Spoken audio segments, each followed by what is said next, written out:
नमस्कार. आम आदमी पार्टीच्या आज पत्रकार परिषदेमध्ये आज आपणा सर्वांचं मी स्वागत करतो. तालुक्यामधील सर्व पत्रकार बंधू आणि आज माझ्यासोबत या ठिकाणी आमच्या जिल्ह्याचे काही पदाधिकारी देखील आहेत. त्यांची सर्वप्रथम तुम्हाला ओळख करून देतो. माझ्यासोबत आज जिल्ह्याचे महासचिव वैभव टेमकर साहेब आहेत. माझ्यासोबत जिल्ह्याचे उपाध्यक्ष नितीनजी सईद साहेब आहेत. माझ्यासोबत जिल्ह्याचे उपाध्यक्ष आणि या ठिकाणी जिल्ह्याचे संघटक, त्यानंतर जिल्ह्याचे उपाध्यक्ष आणि जिल्ह्याचे संघटक असे सर्वच पदाधिकारी या ठिकाणी आहेत. आज तुम्हाला या ठिकाणी बोलवण्याचं आणि या पत्रकार परिषदेचं मुख्य कारण म्हणजे होऊ घातलेली विधानसभा निवडणूक. या निवडणुकीच्या अनुषंगाने आपणा सर्वांशी संवाद साधावा आणि खेड आळंदी विधानसभा असेल, महाराष्ट्र राज्य असेल, आम आदमी पार्टीची जी या विधानसभे संदर्भातली भूमिका आहे ती स्पष्ट करण्यासाठी आज मी आपणा समोर आहे. राज्याचं युवक अध्यक्ष पद माझ्याकडे आहे. माझी ओळख करून देताना मी मयूर मगन दौंडकर, राज्य युवक अध्यक्ष आम आदमी पार्टी.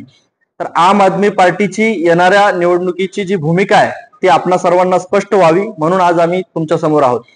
गेल्या काही दिवसांपासून विधानसभेचं वारं वाहू लागलेलं आहे. त्याच अनुषंगाने आमची राज्य समिती देखील आमच्या वरिष्ठांशी चर्चा करण्यासाठी दिल्ली या ठिकाणी गेली होती.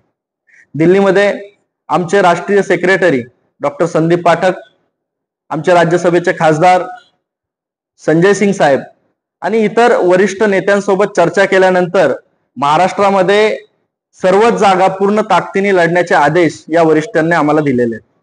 वरिष्ठांनी आदेश दिल्यानंतर महाराष्ट्रामध्ये राज्य समितीच्या वतीने संपूर्ण महाराष्ट्रातून उमेदवारीसाठी अर्ज देखील मागवण्यात आलेले आहेत.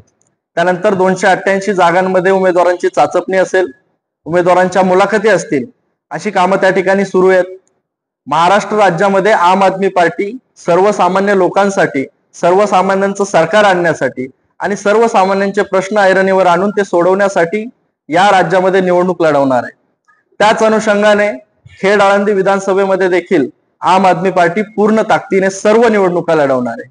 येणारी विधानसभा, येणाऱ्या सर्व स्थानिक स्वराज्य संस्था, येणाऱ्या सर्व नगर परिषदा, सगळ्याच निवडणुका आम आदमी पार्टीच्या माध्यमातून येणाऱ्या काळामध्ये लढवल्या जाणार आहेत. म्हणूनच आम आदमी पार्टीची ही जी भूमिका आहे ही भूमिका आपल्या सर्वांना स्पष्ट व्हावी. येणाऱ्या काळामध्ये आम आदमी पार्टी कशा प्रकारे जनतेमध्ये जाणार आहे, कुठले प्रश्न आम्ही घेणार आहोत, आमची भूमिका कशी असणार आहे ती तुम्हाला स्पष्ट करण्यासाठी आज ही पत्रकार परिषद तुमच्यापर्यंत आम्ही घेऊन आलेलो आहोत. खेड आळंदी विधानसभे संदर्भात जर सांगायचं झालं तर आम आदमी पार्टीच्या माध्यमातून गेल्या 4 वर्षांपासून या ठिकाणी मोर्चेबांधणी सुरू आहे. आम आदमी पार्टीच्या माध्यमातून अनेक कार्यक्रम या मतदारसंघामध्ये राबवले गेले. सर्वसामान्यांचे प्रश्न जाणून घेण्यासाठी अनेक प्रकारचे या ठिकाणी उपक्रम राबवले गेले. यापैकीच एक उपक्रम जो आता काही दिवसांपूर्वी वारी खेड आळंदीची ही आम्ही वारी केली. या वारीच्या माध्यमातून आम्ही संपूर्ण खेड तालुक्यामधील वाड्या, वस्त्या आणि गावं पिंजून घेतली. या उपक्रमामध्ये आम्ही प्रत्येक गावच्या वेशीवर गेलो, पारावर गेलो, ग्रामदैवतांच्या मंदिरांमध्ये गेलो, शेतकऱ्यांच्या बांधावर गेलो, महिला भगिनींशी संवाद साधला, शेतकऱ्यांशी संवाद साधला, विद्यार्थ्यांशी संवाद साधला, तरुणांशी संवाद साधला आणि या उपक्रमामधून आमच्या समोर तालुक्यामधील काही प्रश्न आले. मग या प्रश्नांना आता वाचा फोडायची असेल तर कुठंतरी राजकीय व्यवस्थेमध्ये जाऊन निवडणुका लढून लोकांनी आपल्याला त्यांच्या प्रश्नांसाठी पाठिंबा द्यावा. सर्वसामान्यांचे प्रश्न जर मांडायचे असतील तर निवडणुका लढणं हे अनिवार्य आहे. म्हणूनच आम्ही खेड आळंदीची निवडणूक ही पूर्ण ताकदीने सर्वसामान्य लोकांच्या पाठबळाने आणि सर्वसामान्य लोकांचे प्रश्न सोडवण्यासाठी आम्ही लढणार आहोत. आता सर्वसामान्यांचे प्रश्न जे वारीच्या माध्यमातून आमच्या समोर आले ते प्रश्न अतिशय मन सुन्न करणारे आहेत. तालुक्यामध्ये पश्चिम पट्टा असेल, पूर्व पट्टा असेल, औद्योगिक भाग असेल, त्यानंतर प्रामुख्याने 3 शहरं असतील, राजगुरुनगर, आळंदी आणि चाकण, या शहरांमधले प्रश्न आमच्या समोर आले आणि त्या प्रश्न सोडवण्यासाठी आमची भूमिका अतिशय स्पष्ट आहे की आम्ही सर्वसामान्य लोकांचे रोजच्या जीवनाशी निगडीत प्रश्न सोडवण्यासाठी आम्ही बांधील असणारे. येणाऱ्या काळामध्ये आम्ही या तालुक्याच्या पश्चिम भागातील जे काही शेतकरी असतील, आदिवासी बांधव असतील, त्यांचे प्रश्न सोडवण्यासाठी बांधील आहोत. प्रश्न काय आहेत आदिवासी बांधवांचे? हिरड्याचा प्रश्न मोठा आहे, आरोग्याचा प्रश्न मोठा आहे, आरोग्य व्यवस्था त्या ठिकाणी कशा प्रकारे आता काम करते याचे प्रश्न मोठे आहेत. आम्ही पूर्ण पश्चिम पट्ट्यामध्ये अनेक उपकेंद्रांना भेट त्या ठिकाणी दिली, कुठल्याही उपकेंद्र त्या ठिकाणी चालू नाही. आणि याचमुळे आपल्या पश्चिम पट्ट्यातील 70% जास्त लोकसंख्या ही दुर्धर आजारांनी ग्रास्त आहे. कारण असं की त्या आजारांचं डायग्नोसिस होत नाही, त्याचं निदान होत नाही, त्याचा उपचार घेण्यासाठी त्या ठिकाणची सरकारी आरोग्य केंद्र उपलब्ध नाही आहेत. त्या ठिकाणी जी उपलब्ध आहेत त्या उपलब्ध असणाऱ्या आरोग्य केंद्रांमध्ये कुठल्याही प्रकारची सुविधा दिली नाहीत. नवे तर 6 महिने वर्षभरापासून ती उपकेंद्र उघडली गेलेली नाही. हा सर्वात महत्वाचा प्रश्न आहे. त्याच भागामध्ये पुनर्वसनाचा मोठा प्रश्न आहे. धरणामध्ये धरणग्रस्तांच्या जमिनी गेलेल्या आहेत. धरणग्रस्तांच्या जमिनी गेल्यानंतर त्यांना ज्या जमिनी मिळणार होत्या त्या लाभ क्षेत्रात मिळणार होत्या, त्या लाभ क्षेत्रात ज्या जमिनी त्यांना मिळणार होत्या त्याचे प्रश्न प्रलंबित आहेत. त्यानंतर पश्चिम पट्ट्यामध्ये दळणवळणाची मोठी त्या ठिकाणी दुर्भिक्षा आहे. असे अनेक प्रश्न पश्चिम पट्ट्यात आहेत. पश्चिम पट्ट्यामध्ये आपल्या गडद असेल, वांद्रा असेल, त्या ठिकाणी पवनचक्क्या बसवण्यात आलेल्या आहेत. तर त्या पवनचक्क्या बसवण्यात आलेल्या ठिकाणी आज त्या ठिकाणच्या लोकांना जाण्यासाठी वरती रोखलं जातं. त्यांची उपजीविका ज्या हिरडा या वनस्पतीपासून मिळणाऱ्या, औषधी वनस्पती मिळणाऱ्या फळांवर आहे, ते तिथं गोळा करण्यापासून त्यांना कधी रोखलं जातं. त्यांची जनावरं चारण्यासाठी वरती जाऊन दिली जात नाही.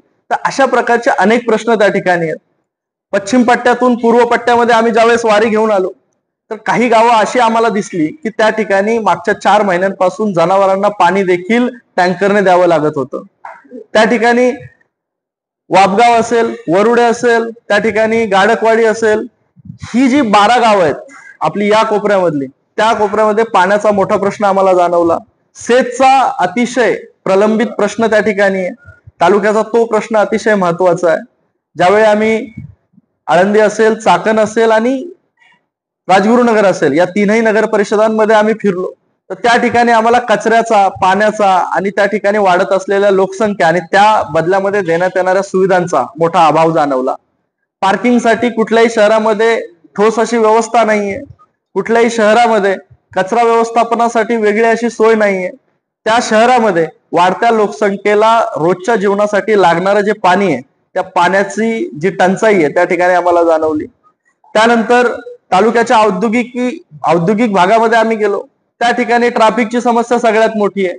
पुणे नाशिक हायवे जो आता काही दिवसांपूर्वी गडकरी साहेबांनी कॅबिनेट मधून त्याला मंजुरी दिली असं सांगण्यात येतंय, त्या रस्त्याचा प्रश्न मोठा आहे. आता अतिक्रमण तर हटवण्यात आली. ही अतिक्रमण 1.5 वर्षापूर्वी देखील हटवण्यात आली होती आणि त्यानंतर पुन्हा ती अतिक्रमण होती तिथे आली. तर आमचा त्या संदर्भातली आमची भूमिका स्पष्ट आहे की ज्या अर्थी तुम्ही अतिक्रमण हटवली त्या अर्थी तुम्ही तो रस्ता सत्यात उतरवेपर्यंत आम आदमी पार्टी त्यासाठी पाठपुरावा करणार आहे. औद्योगिक भागामध्ये कामगारांचे प्रश्न आहेत. स्थानिक भूमिपुत्रांना त्या ठिकाणी नोकऱ्या दिल्या जात नाहीत, ते प्रश्न आहेत. तिथून पूर्व पट्ट्यामध्ये आल्यानंतर आपल्या तालुक्यामध्ये जी 3 धरणं येतात म्हणजे धरण उशाला आणि कोरड घशाला अशी परिस्थिती पूर्व पट्ट्यामधील शेतकऱ्यांची आहे. त्या शेतकऱ्यांना शेवटचे काही महिने उन्हाळ्याचे पाणी सोडलं जात नाही. कारण सांगितलं जातं की तेलला पाणी आधी जाणार आणि नंतर मग तालुक्यासाठी दिलं जाणार.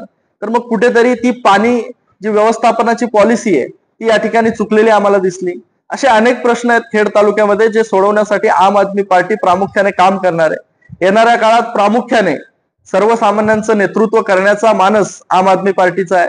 समाजातल्या वंचित घटकांपर्यंत जाणार, वंचित घटकांपर्यंत जाऊन त्यांचे जे प्रामुख्याने मुख्य प्रश्न आहेत त्या प्रश्नांवर आम्ही काम करणार आणि सर्वसामान्य लोकांना सोबत घेऊन by the people for the people, लोकांसाठी एक राज्य चांगलं तयार करावं. त्या ठिकाणी सर्वसामान्य घरातून येणाऱ्या लोकांनी राजकारणात यावं. सर्वसामान्य लोकांनी राजकारणात आल्यानंतर सर्वसामान्य तरुणांनी जास्तीत जास्त राजकारणात येऊन त्या ठिकाणची परिस्थिती बदलावी, यासाठी आम आदमी पार्टी अग्रेसर असणार आहे. ज्याप्रमाणे दिल्ली असेल, पंजाब असेल या दोन्ही राज्यामध्ये आम्हाला त्या ठिकाणच्या जनतेने मोठा जनतेचा कौल मिळाला आणि त्या ठिकाणी आमच्या नेत्यांनी, आम आदमी पार्टीने ज्या प्रकारे आरोग्य व्यवस्था, शिक्षण व्यवस्था ज्या पद्धतीने काम केलं त्याच पद्धतीचं काम खेड आळंदी विधानसभेमध्ये करण्याचा मानस आम आदमी पार्टीचा आहे. संबंध महाराष्ट्रामध्ये, संबंध पुणे जिल्ह्यामध्ये त्याच पद्धतीचं मॉडेल गुजरातमध्ये आम्ही निवडणूक लढवली होती. गुजरातमध्ये निवडणूक लढवत असताना त्या ठिकाणी आम्ही ज्यावेळी निवडणूक लढवली तर आम्ही दिल्ली आणि पंजाब या ठिकाणचं मॉडेल त्या ठिकाणी राबवण्याचा प्रयत्न करणार असं आम्ही त्या ठिकाणी सांगितलं होतं. तेच मॉडेल आम्ही महाराष्ट्रामध्येही राबवणार असं सांगतोय, परंतु महाराष्ट्राचे स्थानिक प्रश्न लक्षात घेता आणि त्या ठिकाणचं मॉडेल आणि त्या ठिकाणी केलेल्या आम आदमी पार्टीने कामाची सांगड घालून काहीतरी वेगळं या महाराष्ट्राला देण्याचा आमचा प्रयत्न असणार आहे. खेड आळंदी विधानसभेमध्ये सर्वसामान्य लोकांचे सगळेच प्रश्न आम्ही सोडवण्याचा प्रयत्न करू. येणाऱ्या निवडणुकीमध्ये आम आदमी पार्टी पूर्ण ताकदीने सर्व निवडणुका लढणार. या निवडणुका लढवत असताना वरिष्ठांकडून आम्हाला जे जे आदेश येतील त्या आदेशाचं पालन करून या ठिकाणच्या आम्ही निवडणुका लढणार आहोत, हे तुमच्यापर्यंत पोहोचावं या ठिकाणी ही पत्रकार परिषद यासाठी होती. तुमचे काही प्रश्न असतील तर तुम्ही विचारू शकता. लोकसभेला आम आदमी पार्टी आणि महाविकास आघाडीमध्ये होती. मी आता म्हटलं की खेड तालुक्याचा विकास झाला नाही, यापेक्षा खेड तालुक्याचा शाश्वत विकास झालेला नाही. लक्षात घ्या, ज्या पॉलिसीज तालुक्यासाठी बनणं गरजेचं होतं, जे निर्णय तालुक्यासाठी घेणं गरजेचं होतं, ते निर्णय घेताना कुठेतरी काही चुका झालेल्या आहेत. यामध्ये काही कसल्याही प्रकारची शंका आम्हाला नाही. झालेला विकास हा शाश्वत व्हायला पाहिजे होता. फक्त रस्ते, फक्त औद्योगिकरण हे होऊन विकास होणार नाही, तर वैयक्तिक व्यक्तिगत विकास देखील या मतदारसंघातील सामान्य लोकांचा झाला पाहिजे. हा विकास आपल्याला त्यावेळी म्हणता येईल. समाजाच्या शेवटच्या घटकापर्यंत विकास गेला तर विकास म्हणता येईल. आज या विकासापासून या तालुक्यातील अनेक घटक वंचित आहेत. त्या वंचित घटकांपर्यंत पोहोचला विकास तर विकास म्हणता येईल. म्हणून आम्ही त्या शेवटच्या घटकापर्यंत पोहोचण्यासाठी आणि विकासाचं धोरण त्या ठिकाणी राबवण्यासाठी काम करणार आहोत.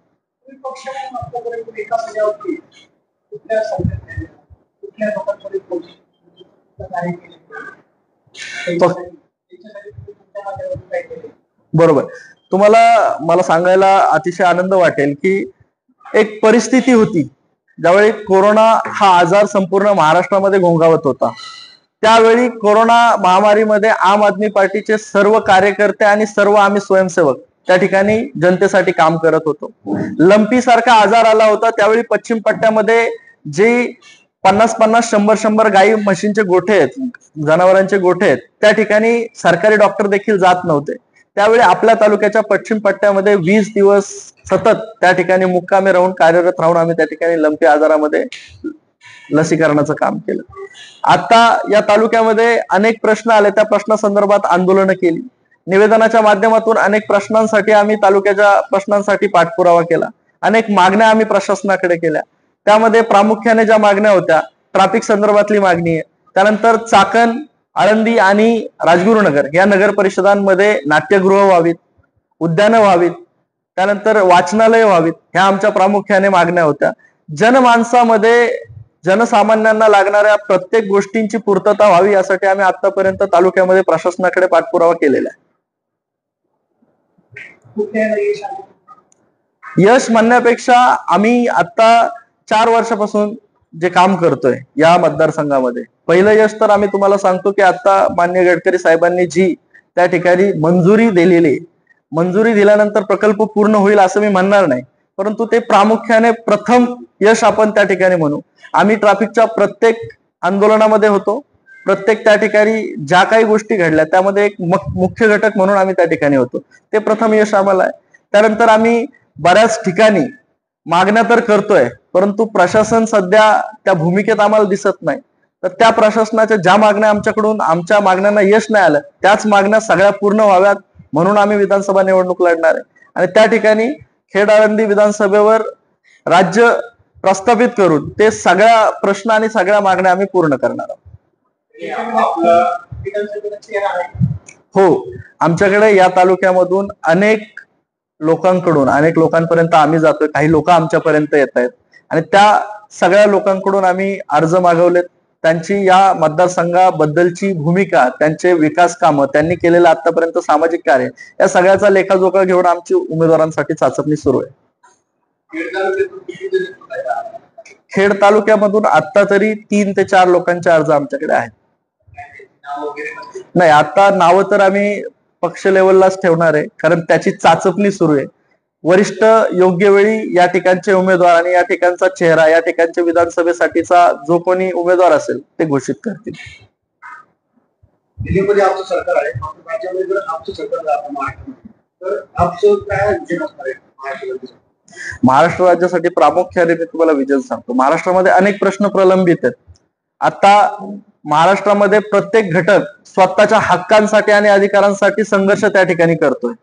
म्हणजे काही समाज करतायत, काही त्या ठिकाणी संघटना करतायत. आता महाराष्ट्रामध्ये सगळ्यात मोठं दुर्भिक्ष शेतकऱ्यासाठी आहे. शेतकऱ्यासाठी आम आदमी पार्टी काम करणार आहे. काम काय करणार हे महत्वाचं त्या ठिकाणी आहे. शेतकऱ्यासाठी एक वेगळी पॉलिसी राबवणं गरजेची आहे. शेतकऱ्याच्या मालाला हमीभाव मिळणं गरजेचं आहे, ज्यासाठी शेतकरी आज त्या ठिकाणी संघर्ष करतोय. कांद्याला हमीभाव मिळाला पाहिजे, ऊसाला हमीभाव मिळाला पाहिजे, कापसाला हमीभाव मिळाला पाहिजे. शेतकरी प्रामुख्याने केंद्रस्थानी धरून आम्ही महाराष्ट्रामध्ये काम करणार आहोत. त्यानंतर जो कामगार वर्ग आहे, त्या कामगार वर्गाला कुठेतरी सुरक्षित वाटावं, त्याचे अधिकार सुरक्षित व्हावेत आणि जे काही या ठिकाणी औद्योगिकीकरण असेल किंवा जे काही प्रायव्हेटायझेशन असेल त्यामध्ये कामगारांचे हक्क सुरक्षित व्हावेत, यासाठी आम आदमी पार्टी काम करणार आहे. महिलांच्या सबलीकरणासाठी आम आदमी पार्टी प्रामुख्याने काम करणार. शिक्षणावर मोठ्या प्रमाणात काम होणं महाराष्ट्रामध्ये गरजेचं आहे. म्हणजे फक्त शैक्षणिक सुविधा ह्या फक्त शहरांपुरत्या मर्यादित न राहता त्या ग्रामीण भागांपर्यंत गेल्या पाहिजेत. महाविद्यालय, कॉलेजेस, इंजिनिअरिंग कॉलेजेस, शेतकी महाविद्यालय, त्यानंतर मेडिकलचे जी कॉलेजेस आहेत ती ग्रामीण भागापर्यंत गेली पाहिजेत. यासाठी आम्ही काम करणार आहोत. तुम्ही बघितलं असेल की जिल्हा परिषद शाळा बऱ्याचशा बंद पडत चाललेल्या आहेत. म्हणजे प्रामुख्याने प्राथमिक शिक्षणापर्यंत आम आदमी पार्टी जाण्याचा प्रयत्न करणार आहे. आरोग्य व्यवस्थेमध्ये महाराष्ट्र कुठेतरी मागे राहतोय असं दिसतंय. त्या ठिकाणी सरकारी प्रामुख्याने जी काही दवाखाने किंवा जी काही आरोग्य यंत्रणा आहे ती मजबूत करण्यासाठी आम आदमी पार्टी महाराष्ट्रासाठी काम करणार. तर आहे मराठा आरक्षणाचा जो मुद्दा आहे तो सध्या लागणार महाराष्ट्राचा पट्ट बसेल, महाराष्ट्रासाठी त्यामध्ये आपची भूमिका काय आहे? आपची भूमिका स्पष्ट आहे. यामध्ये मी तुम्हाला सांगतो की दोन समाजामध्ये मोठी उभी फूट पाडण्याचा प्रयत्न राज्यकर्त्यांकडून झालेला आहे. आणि मराठा आरक्षणाची मागणी ही आजची नसून गेल्या 20 वर्षांपासून हा संघर्ष अविरत आहे. मराठा समाजाने त्या ठिकाणी मूक मोर्चे, म्हणजे न भूतो न भविष्य अशा प्रकारचे मूक मोर्चे देखील त्या ठिकाणी केले. मराठा आरक्षणासाठी अनेक नेत्यांनी स्वतःचे प्राण देखील गमावलेले आहेत. अनेक कार्यकर्त्यांनी अंगावर केसेस घेतलेले आहेत. त्यामुळं मराठा समाजाला आरक्षण मिळालं पाहिजे का याबद्दल जर तुम्ही आमची भूमिका विचारली तर हो, मराठा समाजामध्ये जे काही वंचित घटक आहेत, जे सामाजिक दृष्ट्या दुर्बल आहेत, त्या मराठा समाजातील प्रत्येक घटकाला आरक्षण मिळालं पाहिजे. कारण आरक्षण ही जी प्रक्रिया आहे किंवा हा जो शब्द आहे किंवा ही जी आरक्षणाची जी काही भूमिका आहे ती आरक्षणाची भूमिका सामाजिक दृष्ट्या दुर्बल असणाऱ्या घटकांना कुठेतरी समाजाच्या विकासाच्या मुख्य प्रवाहामध्ये आणण्यासाठी असते. त्यामुळं ओबीसी असेल किंवा मराठा असेल, ओबीसी समाजाच्या आरक्षणावर देखील कुठल्याही प्रकारचा त्या ठिकाणी हातोडा आला नाही पाहिजे आणि मराठा आरक्षणाला देखील त्या ठिकाणी आरक्षण मिळालं पाहिजे अशी आमची भूमिका असणार आहे. पण फक्त आरक्षणाच्या मुद्द्याला घेऊन राजकारण नाही व्हावं अशी आमची भूमिका आहे. या ठिकाणी सत्तेत बसलेले जे काही सरकारमध्ये बसलेले नेते आहेत त्या ठिकाणी मराठा आरक्षण आणि ओबीसी आरक्षण या मुद्द्यांना घेऊन दोन नेत्यांमध्ये आणि दोन समाजांमध्ये मोठी फूट पाडण्याचं काम त्या ठिकाणी राज्य सरकार करतंय. परंतु आम आदमी पार्टीची अशी कुठली भूमिका नसणार आहे की दोन समाजामध्ये फूट पडेल. दोन समाजांना कुठेतरी मनोमिलन करून त्या ठिकाणी एक योग्य पर्याय काढून दोन्ही समाजामधील आर्थिक सामाजिक दुर्बल घटकांना मुख्य प्रवाहामध्ये आणण्यासाठी आम आदमी पार्टी कार्यरत असेल.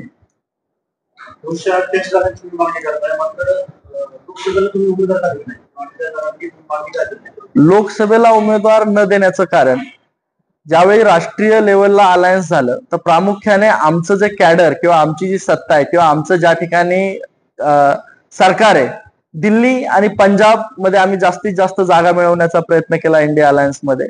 महाराष्ट्रामध्ये तसा कुठल्याही प्रकारचा आमचा मानसही नव्हता. त्यामुळे दिल्ली आणि पंजाबमध्ये आम्हाला जास्तीत जास्त जागा त्या ठिकाणी आम्ही मिळवण्यामध्ये व्यस्त होतो किंवा आमचे वरिष्ठ त्या प्रकारच्या चर्चा त्या ठिकाणी करत होते. त्यामुळे महाराष्ट्रामध्ये आम्ही कुठली जागा प्रामुख्याने मागितली नाही. त्यामुळे देण्याचा प्रश्नही त्या ठिकाणी येत नाही.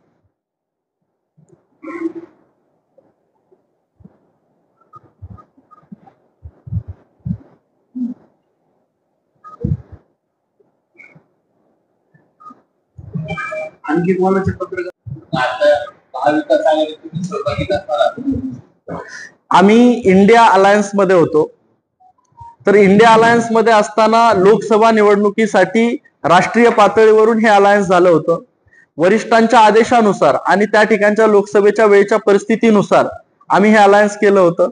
ह्या अलायन्स मध्ये आम्ही असताना महाराष्ट्रामध्ये लोकसभेसाठी आम्ही एकही जागा मागितलीही नव्हती आणि तसा आग्रही आम्ही केला नव्हता.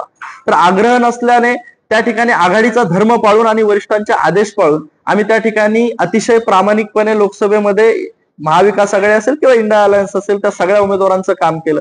फक्त शिरूर लोकसभाच नाही तर आम्ही महाराष्ट्रामधील सर्वच मतदारसंघामध्ये त्या ठिकाणी इंडिया अलायन्सचं काम केलं आणि येणाऱ्या काळात देखील वरिष्ठांच्या आदेशानुसारच 288 जागा आम्ही लढवतोय.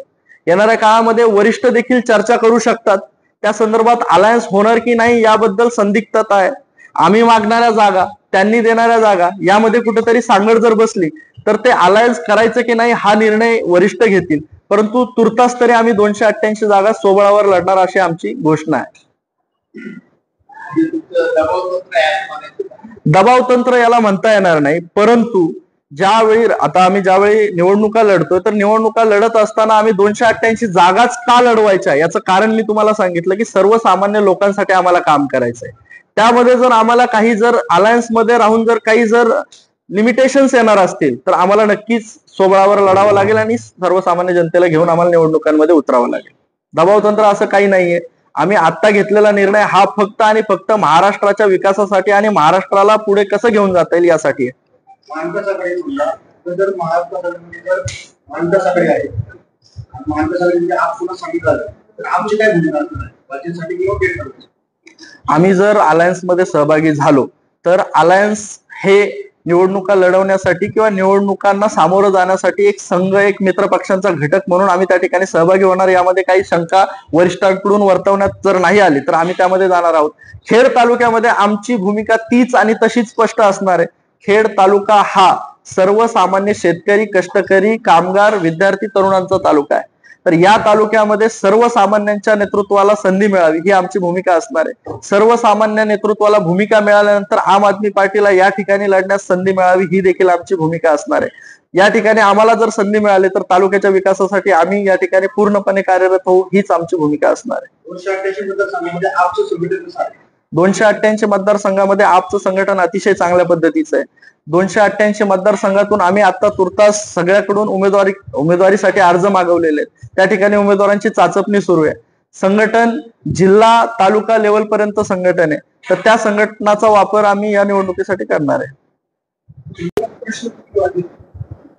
प्रामुख्याने खेडच्या पश्चिम पट्ट्यातलं जसं मी तुम्हाला सांगितलं आरोग्य व्यवस्था, मी तुम्हाला म्हणजे माझा हा आरोप आहे की आतापर्यंत या ठिकाणी राज्य केलेल्या राज्यकर्त्यांनी असेल, प्रशासनाने असेल, त्या ठिकाणी जी आरोग्य व्यवस्था आहे अतिशय खालच्या दर्जाची आहे. म्हणजे त्याला अ, ब, क मानांकनापैकी मी सगळ्यात शेवटचं ड मानांकन देऊन टाकेल. कारण त्या ठिकाणी आज तुम्ही सरकारी दवाखान्याची उपकेंद्र त्या ठिकाणी उभारलेली आहेत. त्या उपकेंद्रांवर 6-6 महिने झाले त्या ठिकाणी साधे डॉक्टरही पोहोचलेले नाहीयेत. मी त्या ठिकाणी मी बऱ्याचशा उपकेंद्रांवर गेलो होतो. मी मागे करंज विहिराच्या उपकेंद्रावर गेलो होतो. मी तिथं व्हिडिओ टोकावड्याच्या ठिकाणी गेलो होतो. त्या ठिकाणी उपकेंद्रांवर डॉक्टर नाहीयेत. म्हणजे मी प्रत्येक ठिकाणी त्या ठिकाणी गेल्यानंतर पाण्याचा प्रश्न सगळ्यात मोठा आहे. म्हणजे सांगायला त्या ठिकाणी अतिशय वाईट वाटतं की एका हंड्याच्या पाण्यासाठी त्या ठिकाणी 2-2 तासाची पायपीट त्या ठिकाणी करावी लागते महिलांना. पाण्याचा मोठा प्रश्न आहे. त्यानंतर त्या ठिकाणचं जे जीवनमान आहे ते अजूनही सुधारण्याची गरज आहे. आदिवासी बांधवांना त्या ठिकाणी मुख्य प्रवाहात आणण्याची गरज आहे. त्या ठिकाणच्या विद्यार्थ्यांना, त्या ठिकाणच्या तरुणांना उच्च शिक्षणासाठी त्या ठिकाणी सुविधा उपलब्ध करून देण्याची गरज आहे. तर या सगळ्या प्रश्नांमध्ये त्या प्रश्न आम्हाला त्या ठिकाणी जाणवले. 2019च्या निवडणुकीमध्ये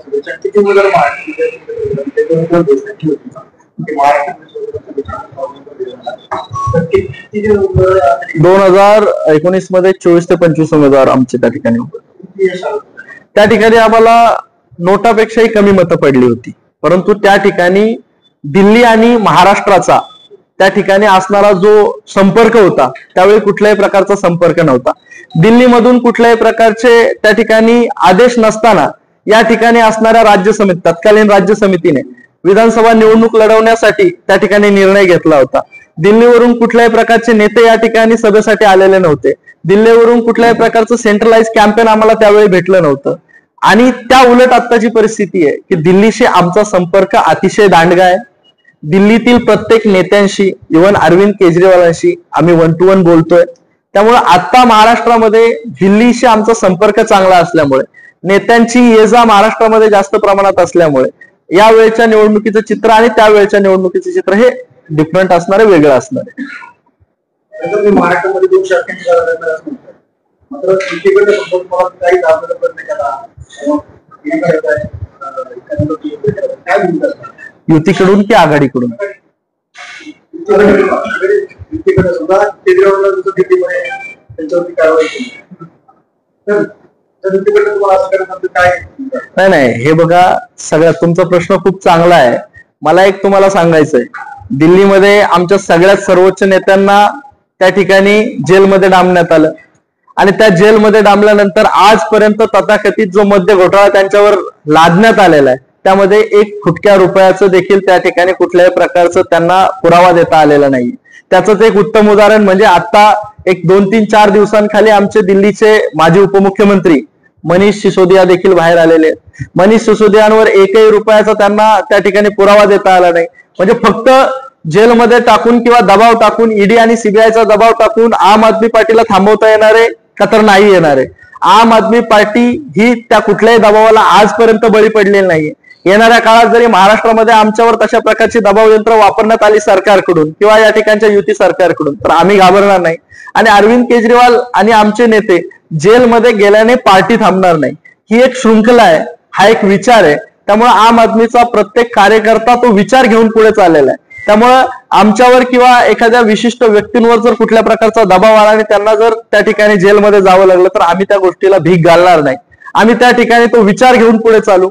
आमचे प्रत्येक या ठिकाणचा कार्यकर्ता त्या विचाराला घेऊन पुढे चालेल आणि युती सरकारने असे कुठल्या प्रकारचे जर प्रयत्न केले तर आम्ही त्या ठिकाणी त्यांना भीक घालणार नाही, असं मी त्या ठिकाणी तुम्हाला सांगेन.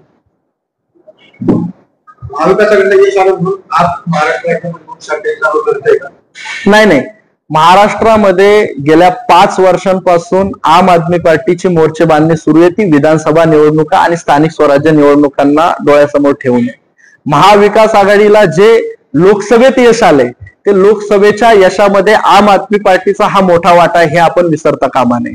कारण राज्यामध्ये आम आदमी पार्टीचं जे काही कॅडर आहे, जे काही कार्यकर्त्यांचा संच आहे, तो प्रामाणिकपणे त्या ठिकाणी इंडिया अलायन्ससाठी काम करत होता. नवे तर पूर्ण भारतामध्ये आम आदमी पार्टीचे नेते त्या ठिकाणी त्या प्रचारामध्ये सहभागी होते. आपल्या महाराष्ट्रात देखील संजय सिंग असतील, अरविंद केजरीवाल असतील, हे सगळे नेते दिल्लीवरून महाराष्ट्रामध्ये या ठिकाणी त्यांचा कुठल्याही प्रकारचा एकही उमेदवार नसताना त्या ठिकाणी सभा घेण्यासाठी आलेले होते. त्यामुळे महाराष्ट्रामध्ये जे महाविकास आघाडीला आलेले यश आहे, त्यामध्ये आम्ही देखील सहभागी होतो आणि त्या यशाचा भाग म्हणून आम्ही असल्यामुळे त्यांना आलेलं यश ते आमचंच यश आहे, आम्हाला आलेलं यश आहे. त्यामुळे या निवडणुका त्या यशाला धरून, कारण लोकसभेच्या निवडणुका आणि विधानसभेच्या निवडणुका ह्या वेगवेगळ्या असतात. लोकसभेच्या निवडणुका ह्या देशाच्या प्रश्नांवर, देशाच्या मुद्द्यांवर लढल्या जातात, परंतु विधानसभेच्या निवडणुका ह्या स्थानिक मुद्द्यांवर लढल्या जातात, त्या ठिकाणच्या स्थानिक प्रश्नांवर लढल्या जातात. त्यामुळे स्थानिक प्रश्न पुढे घेऊन जाणार आणि त्या ठिकाणी यश संपादन करणार, त्यासाठी या निवडणुका आहेत. 5 वर्षांपासून आम्ही यासाठी काम करतोय. 288 मतदारसंघाची उमेदवाराचा दावा करतोय, मात्र संघटन आहे संघटन तुमचं नाही, प्रदेशाध्यक्ष सुद्धा बरोबर. आमच्याकडे सगळ्या प्रकारच्या बॉडी आहेत. कदाचित तुमच्यापर्यंत ते संघटन पोहोचलं नसेल, हा विषय वेगळा आहे. आज माझ्यासोबत जिल्हा उपाध्यक्ष इथं 2 बसलेले, सचिव या ठिकाणी बसलेले, जिल्हा संघटक या ठिकाणी बसलेत. तालुक्यामध्ये आमचं संघटन खूप चांगलं आहे, परंतु तालुक्यामध्ये जी तुम्ही बॉडी म्हणताय, ही काही वर्षांपूर्वी आम्ही डिझॉल्व्ह केली होती. डिझॉल्व्ह केल्यानंतर तालुक्याला अध्यक्ष नाहीये, परंतु तालुक्यावर जिल्ह्यावरून आता नुकत्याच काही अर्ज मागवण्यात आलेले आहेत, तालुका अध्यक्ष पदासाठी, उपाध्यक्ष पदासाठी, प्रवक्ते पदासाठी. तर आमच्याकडे एका पदासाठी 10 अर्ज आहेत, परंतु त्या ठिकाणी मुलाखती सुरू आहेत.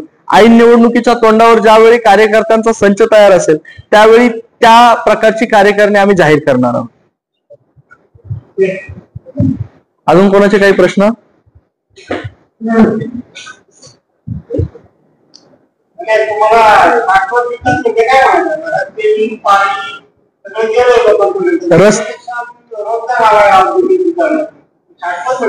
रस्ते, पाणी, वीज स्वातंत्र्यानंतर अतिशय 10 ते 20 वर्षांमध्ये हा विकास झालेला आहे. त्यानंतर व्यक्तिगत विकास काय झाला या मतदारसंघामधील मतदाराचा, सामान्य शेतकऱ्यासाठी या ठिकाणी काय योजना आल्या, काही योजना, तेच मला विचारायचंय. त्या ठिकाणी मी तुम्हाला सांगतो, सामान्य शेतकऱ्याला आज पण रात्रीची वीज आहे, याला तुम्ही विकास म्हणणार? या ठिकाणी बिबट्याचा मोठा प्रश्न आहे, याला तुम्ही विकास म्हणणार?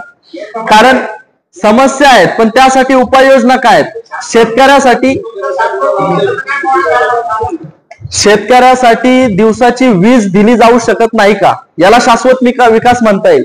शेवटच्या आपल्याकडे जर 3 धरणं आहेत, तर त्या धरणांचं पाणी प्रथमतः प्रामुख्याने शेतकऱ्यांसाठी दिलं जाऊ शकत नाही का? हा शाश्वत विकास म्हणतात? नाही साहेब. पूर्व पट्ट्यामध्ये शेवटच्या 4 महिन्यामध्ये धरणामध्ये त्या केटी बंधाऱ्यांमध्ये पाणी येण्यासाठी संघर्ष करावा लागतो. या ठिकाणच्या नेतृत्वांना फोन करावा लागतो, या ठिकाणच्या प्रशासनाकडे साकडं घालावं लागतं. त्यावेळी कुठंतरी शेतकऱ्यांना पाणी मिळतं. शेतकऱ्यांचे ऊस त्या ठिकाणी जळतात. शेवटच्या टप्प्यामध्ये ऊसाला ज्यावेळी पाण्याची गरज असते, त्यावेळी धरण ऊसाला असताना देखील त्या ठिकाणी पाणी मिळत नाही. याला मला शाश्वत विकास म्हणायचंय का आपल्याला? आम्ही ज्यावेळी या ठिकाणी खेड आळंदी विधानसभेवर आम्ही राज्य करणार किंवा त्या ठिकाणी सत्ता मिळवणार, प्रामुख्याने शेतकऱ्याला या ठिकाणचं पाणी आम्ही प्रथमतः शेतकऱ्याला देणार. टेलला पाणी शेवट, हेडला पाणी आधी. तुम्ही या तालुक्याचं पाणी या ठिकाणच्या लोकांना द्या, उर्वरित पाणी बाहेर गेलं पाहिजे, हा आमचा विकास असणार आहे. या ठिकाणच्या भूमिपुत्रांना कसा अन्याय, तो तालुका आहे आमचा आहे, पण या तालुक्यासाठी पाणी आरक्षित होणं गरजेचं आहे, लक्षात घ्या. कारण या धरणांमध्ये या तालुक्याच्या शेतकऱ्यांच्या जमिनी गेलेल्या आहेत, त्याचं लाभ क्षेत्र या तालुक्यामध्ये प्रामुख्याने असलं पाहिजे.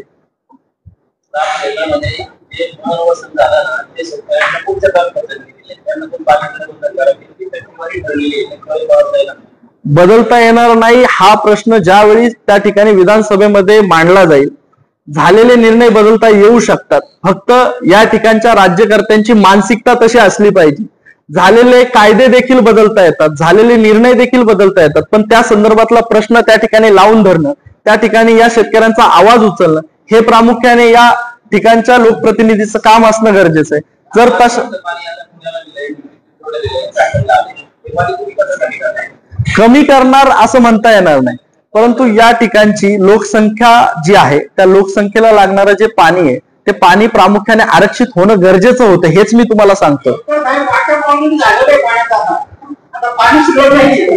नाही, त्यासाठीच मी तुम्हाला सांगतोय की या ठिकाणच्या प्रामुख्याने सामान्य नागरिकांसाठीचं पाणी आरक्षित करणार, हे ते बदलावं लागेल. त्यासाठीच आम्ही तो प्रश्न शेवटपर्यंत आम्ही उचलून धरू. कायदे बदलले जाऊ शकतात, निर्णय बदलले जाऊ शकतात, या ठिकाणच्या लोकप्रतिनिधींची मानसिकता तशी असली पाहिजे.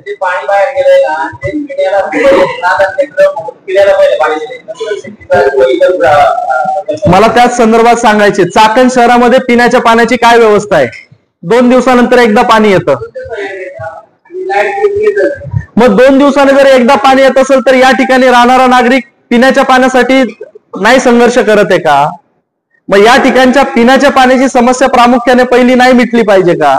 म्हणजे शहरामध्ये देखील पाणी गेलं पाहिजे, पिंपरी चिंचवडला देखील पाणी गेलं पाहिजे, पुण्याला देखील पाणी गेलं पाहिजे. पण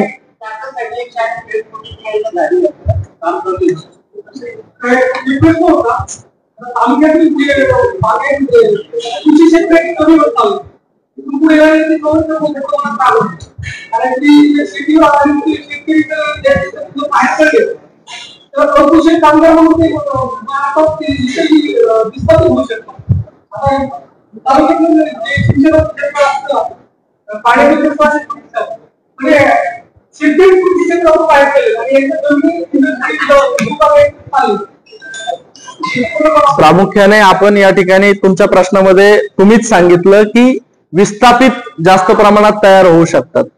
मी तुम्हाला सांगतो की तयार होऊ शकतात नाही, ते तयार झालेले आहेत. आता तालुक्याची परिस्थिती अशी आहे की बेरोजगारीने थैमान घातलेलं आहे, विस्थापितांची संख्या ही आता वाढलेली आहे. मग आता शेतकऱ्यांनी शेती करायची की नाही करायची, शेतकरी बाहेर पडण्याला प्रामुख्याने काही कारण आहेत जी मी तुम्हाला सांगतोय. शेतकऱ्याला योग्य प्रमाणात पाणी पुरवठा या ठिकाणी होत नाहीये, मग शेतकरी शेती करणार कसा? वर्षभर जो ऊस त्या ठिकाणी त्या लावल्यानंतर त्याची सेवा केल्यानंतर तो ऊस ज्यावेळी शेवटच्या टप्प्यामध्ये असतो, पाण्याची गरज असते, त्यावेळी पाणी मिळत नाही.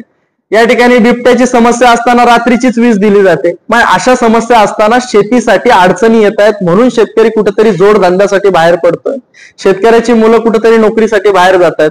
जर शेतीला योग्य त्या सुविधा मिळाल्या तर शेती आनंदाने शेतकरी या ठिकाणी करेल, बाहेर जाणार नाही.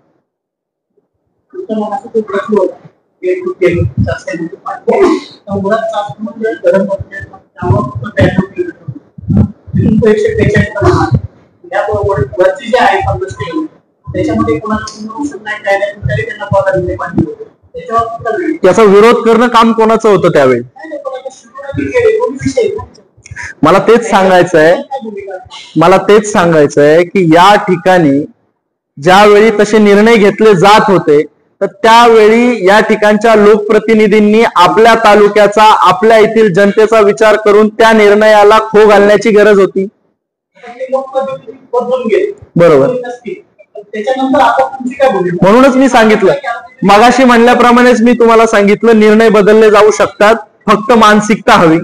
या ठिकाणी खेड तालुका समृद्ध होईल, त्यानंतर इथून बाहेर पाणी जाईल, शेतकऱ्यांना पाणी प्रामुख्याने दिलं जाईल, पिण्याच्या लोकांच्या पाण्याची जी समस्या आहे ती प्रामुख्याने सोडवली जाईल. मला हेच तुम्हाला सांगायचंय की झालेले निर्णय बदलले जाऊ शकत नाहीत, या मानसिकतेत कोणी राहता कामा नये.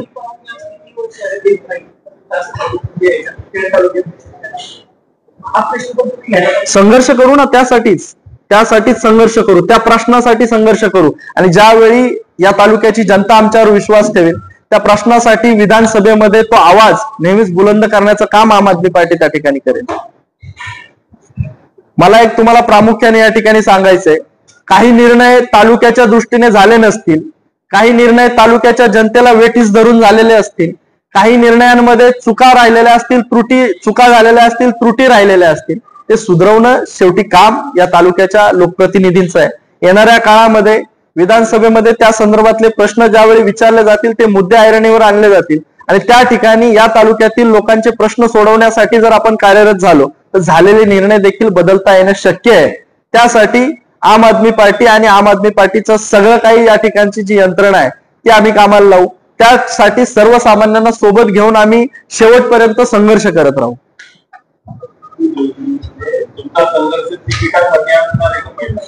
तिकिटासाठी संघर्ष आमचा कोणाचाही नसणार आहे, लक्षात घ्या. आमच्या आम आदमी पार्टीमध्ये अतिशय सर्वसामान्य लोकांना देखील तिकीट दिलं जातं. म्हणजे त्या ठिकाणी कुठलाही राजकीय वारसा आहे का, त्या उमेदवाराची खर्च करण्याची कुवत आहे का, तो उमेदवार काही आर्थिक गणित आखतोय का, असं कुठल्याही प्रकारचे निकष आम आदमी पार्टीमध्ये लावले जात नाही. त्यामुळे आम आदमी पार्टीमध्ये तिकीट सर्वसामान्यांना देखील मिळवण्यासाठी कुठल्याही प्रकारचा संघर्ष करावा लागत नाही. करावा लागतो तो जनसेवेचा संघर्ष, करावा लागतो तो लोकांमध्ये लोकांचे प्रश्न सोडवण्यासाठीचा संघर्ष.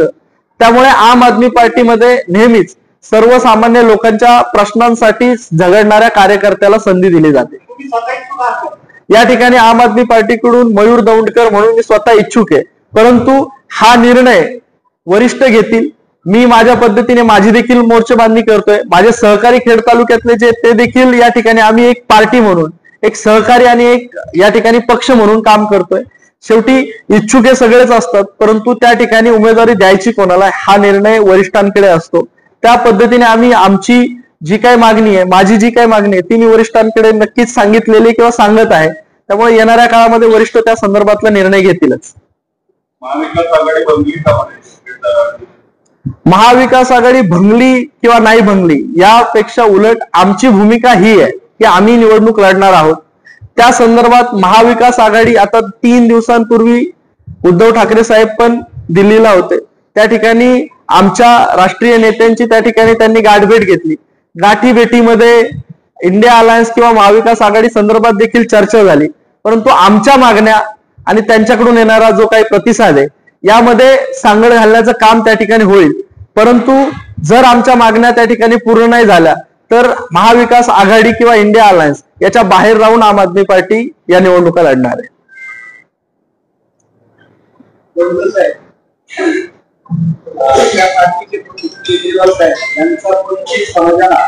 अण्णा हजारेंच्या आंदोलनापासून दिल्लीत आणि आता केजरीवालांचं आणि अण्णा हजारेंचं फारसं सख्य नाही. उद्या आपण संपूर्ण 288 जागा महाराष्ट्रात लढवणार आहात. यावेळी अण्णा हजारे किंवा त्यांची विविध राजकीय संघटना आहे ही आपल्या विरोधात भूमिका घेतली तर अशा वेळी आपली भूमिका काय? प्रामुख्याने कुठल्या संघटनेने किंवा कुठल्या बिगर राजकीय कॅडरने आमच्या विरुद्ध कुठली भूमिका घेतली तर त्यानंतर आमचं त्या ठिकाणी भूमिका काय असणार यापेक्षा महत्वाचं आहे की आमची सर्वसामान्य लोकांना सोबत घेऊन जाण्याची जी भूमिका आहे ही महत्वाची आहे. त्यामुळं विरोध करायला तर आज आमच्या समोर विरोधी पक्ष पण आहेत. त्यानंतर तुम्ही म्हणाल की अशी एखादी संघटना येईल आणि आम्हाला विरोध करेल, परंतु कोणी विरोध केल्याने आम्ही थांबणार आहोत का? तर अजिबात नाही. तर आम्ही आमचा विचार घेऊन जाणार आहे. विरोध करणारे विरोध करत राहतील. आम्ही आमची भूमिका आमची धोरणं जनतेपर्यंत पोहोचू. जनतेचा विश्वास संपादन करण्याचा प्रयत्न आम्ही त्या ठिकाणी नक्की करू. त्यामुळे कोणी विरोध केला तर आम्हाला त्याचा काही फारसा फरक पडेल असं आम्हाला वाटत नाही.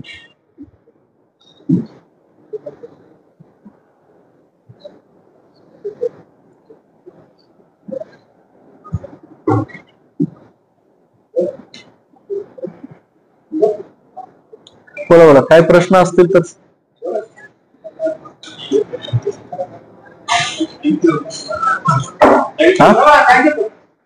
धन्यवाद. आपल्या परिसरातील महत्त्वाच्या बातम्या पाहण्यासाठी आमच्या सत्यविचार.in न्यूज चॅनलला यूट्यूबवर सबस्क्राईब करा आणि बेल आयकॉन प्रेस करा.